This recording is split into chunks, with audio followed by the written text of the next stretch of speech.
Assalamualaikum warahmatullahi wabarakatuh. Bagaimana kabarnya anak-anak semua pada hari ini? Semoga selalu dalam keadaan sehat dan dalam lindungan Allah Subhanahu wa taala. Baik, pada kesempatan kali ini kita akan belajar mengenai materi pengaruh monopoli dalam perdagangan.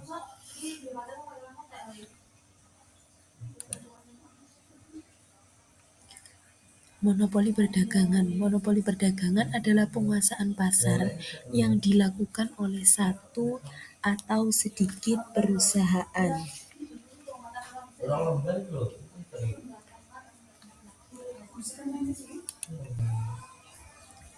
Bagaimanakah dampak dari monopoli perdagangan itu sendiri?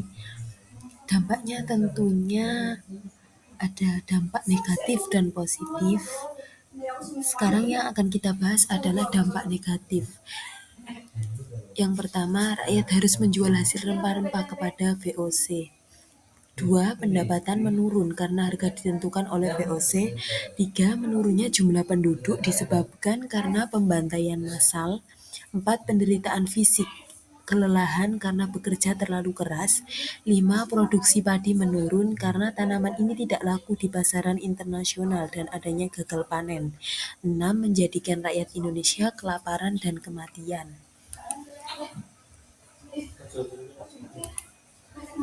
Kemudian dampak positif dari adanya monopoli perdagangan diantaranya 1.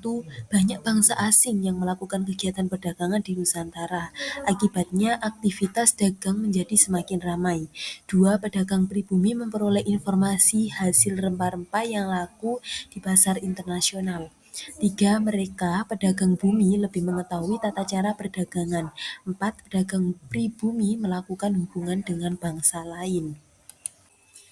Tentu kalian bertanya, mengapa kerajaan-kerajaan di Indonesia membiarkan VOC memonopoli perdagangan?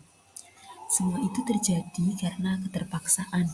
Belanda memaksa kerajaan-kerajaan di Indonesia untuk menandatangani kontrak monopoli dengan berbagai cara. Salah satu caranya adalah politik adu domba atau dikenal dengan istilah lain divided impera. Siapa yang diadu domba? Adu domba yang dilakukan Belanda dapat terjadi terhadap kerajaan yang satu dengan kerajaan yang lain atau antar penjahat kerajaan. Lalu sebenarnya apa tujuan Belanda melakukan adu domba? Belanda berharap akan terjadi permusuhan antar bangsa Indonesia sehingga terjadi perang antar kerajaan. Belanda juga terlibat dalam konflik internal yang terjadi di kerajaan. Pada saat terjadi perang antar kerajaan, Belanda mendukung salah satu kerajaan yang berperang. Demikian halnya saat terjadi konflik di dalam kerajaan, Belanda akan mendukung salah satu pihak.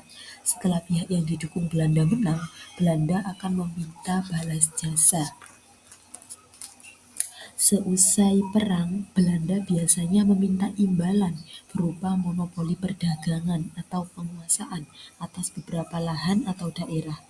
Akibat monopoli, rakyat Indonesia sangat menderita. Mengapa demikian? Dengan adanya monopoli, rakyat tidak memiliki kebebasan menjual hasil bumi mereka. Mereka terpaksa menjual hasil bumi hanya kepada VOC. VOC dengan kekuasaannya membeli hasil bumi rakyat Indonesia dengan harga yang sangat rendah. Padahal apabila rakyat menjual kepada pedagang lain, harganya bisa jauh lebih tinggi.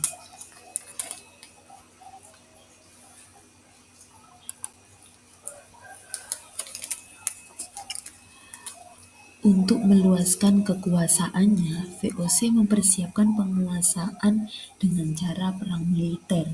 Beberapa gubernur jenderal seperti Antonio van den Mien, Johan Matsuyker, Fridtjof van Gons, Cornelis Janson Spelman merupakan tokoh-tokoh peletak dasar politik ekspansi VOC.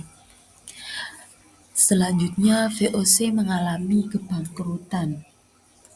VOC mengalami kebangkrutan pada akhir abad ke-18. Sementara itu, pada akhir abad 18, VOC mengalami kebangkrutan. Hal ini terjadi akibat adanya korupsi besar-besaran dan ditambah dengan manajemen yang buruk membuat VOC lumpuh perlahan-lahan. Akhirnya, setelah mengalami kerugian yang besar, VOC dibubarkan oleh pemerintah Belanda pada tanggal 13 Desember, tepatnya tahun 1799. Kemudian pada 1 Januari 1800, pemerintah Belanda mulai menjajah Indonesia secara menyeluruh, tidak hanya dalam sektor perdagangan, tetapi ke dalam seluruh aspek kehidupan rakyat Indonesia.